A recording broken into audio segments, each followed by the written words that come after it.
Je sais qu'il le redoutait. Ce moment, il est né ici à Créteil. Il a poussé ses premiers ballons ici à Créteil, dans l'équipe là. Il est joueur,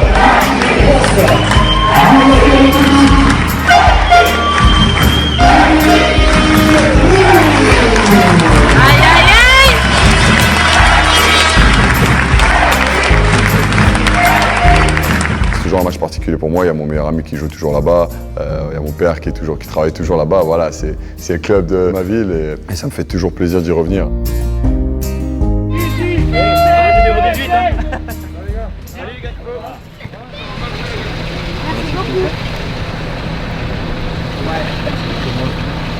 Salut Yann. Bonjour. Ça va?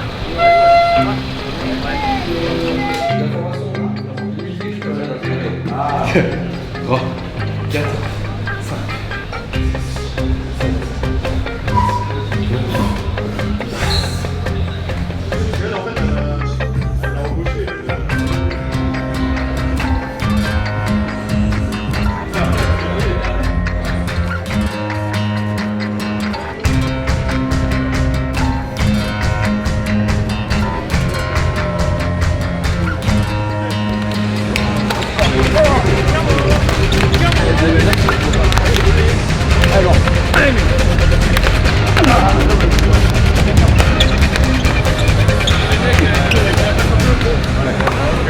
Funny guy, huh? Funny guy.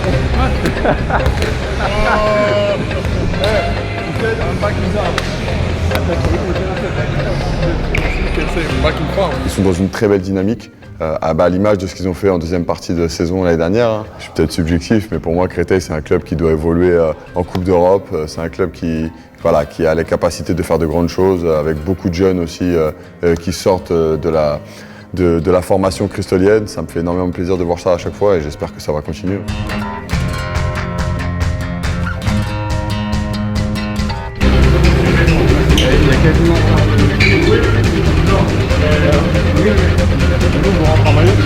On soit agressif. Continue à bien jouer en défense, les gars. Allez, on va chercher la victoire. 1, 2, 3.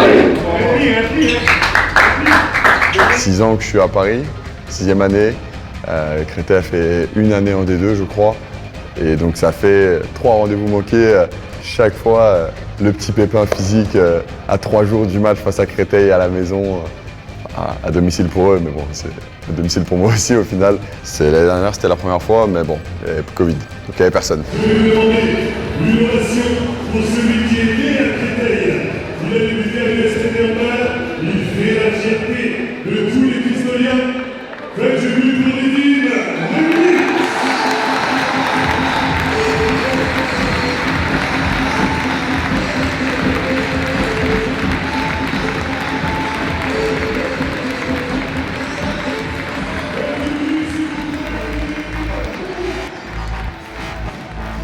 Bien joué la remise et la petite roucoulette, tout en finesse. Luc Staes décidément, et la première parade de Dylan Soyer, il s'était frayé un superbe chemin pourtant le Hollandais avec sa vitesse et sa vista. Et la sanction derrière, les Cristoliens décidément. On est tombé sur une super belle équipe de Créteil aujourd'hui et ils étaient très motivés, ils ont bien joué dès le début et ils ont nous mis en difficulté première mi-temps. Deuxième pour le gardien francilien qui bloque même ce ballon. Ce tir du Danois pour laisser son équipe en tête. Créteil, c'est une très belle équipe avec des joueurs qui ont beaucoup de vivacité, beaucoup de puissance, donc on savait à quoi s'attendre. Et la nouvelle parade de Yann Gentil sur cette tentative de Paredes, mais la deuxième lame, elle est espagnole également, Mario Lopez. Défense haute à la poursuite. Oh, il s'arrache avec toute l'énergie qu'il fallait. Nedim Remili qui signe son entrée sur le terrain. Il le connaît par cœur et la parade de Yann Gentil cette fois-ci. Et cette fois ça passe. Dylan Soyer qui s'incline quand même parfois pour terminer cette première mi-temps. Avantage aux Danois une nouvelle fois. Et on va rentrer au vestiaire dos à dos et à égalité 17 partout. Après la deuxième mi-temps, on a commencé à jouer mieux en mieux et après on finit bien le match avec une victoire. On travaille tranquillement côté parieux, à 2 doigts d'interception et du coup le face-à-face pour Adama Keita qui donne 3 longueurs d'avance aux Parisiens. Ballon perdu Le jeu rapide côté Paris jusqu'à Benoît Coude qui va devancer tout le monde. On a su faire le trou en début de deuxième mi-temps. On a su rester sérieux, concentré et faire l'écart petit à petit. Il prend dit aux 9 mètres. States dans l'intervalle pour venir battre. Ça va être toujours un combat de ramener des points et c'était comme aujourd'hui. Créteil a bien joué tout le match et ils ont nous mis vraiment dans le dur pendant des moments au match et c'est à nous de revoir le match pour progresser encore. On a toujours des choses à corriger, on continue à monter en régime et on enchaîne les matchs.